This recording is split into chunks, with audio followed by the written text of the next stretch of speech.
Baluch history is obscure as it is unclear when the Baluch became a nation. However, researchers argue that the Baluch developed into a nation when Mir Ahmed Khan established the Kalat Confederacy in 1666.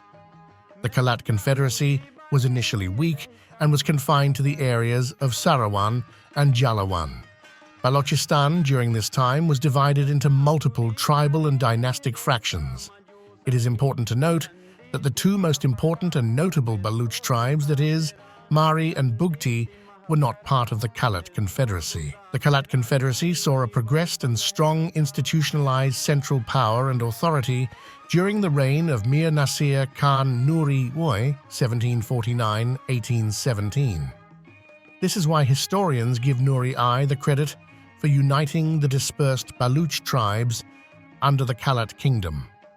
To understand the question of Kalat's annexation, it is important to understand questions like what happened to the Kalat Confederacy over time. How did the British come into the equation, and what role did they play, especially after the division of United India? The reign of Nuri I lasted for approximately 45 years, but his death followed a series of crises in the region marked by power politics and clashes between the Sardars and the Khans over territorial and tribal control.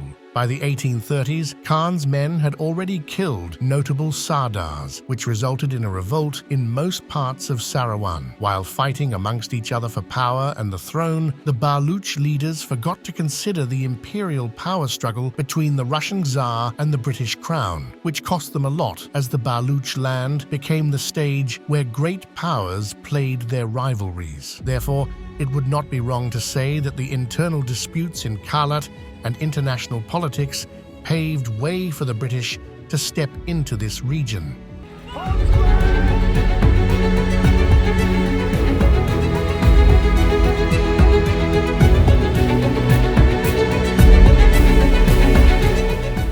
Kalat State was an important geostrategic location for the British, as it was near both the Russian Empire and the British Indian Empire. On the other hand, Kalat's internal instability and weak confederacy was the reason why it was in no position to stop Russian expansionism. Therefore, the British arrived to stop Russian advancement towards Indian jewels. In 1839, the British sought to establish a strong and stable Afghanistan as a buffer state against Russian expansionism. To achieve this, they supported exiled leader Shah Shuja's bid for the seat of Kabul. However, before doing so, the British needed safe passage from Sindh to Kandahar. To secure this passage, the British sent an envoy to negotiate with the Khan of Kalat, Merab Khan, 1721 to 1839. The envoy successfully secured safe passage and permission to buy supplies along the way. This marked the first time that the British had come into direct contact with the Khan of Kalat, and a treaty was signed between the then Khan and the British government. Under the 1839 treaty signed with the Khan of Kalat, the British agreed to pay Rs.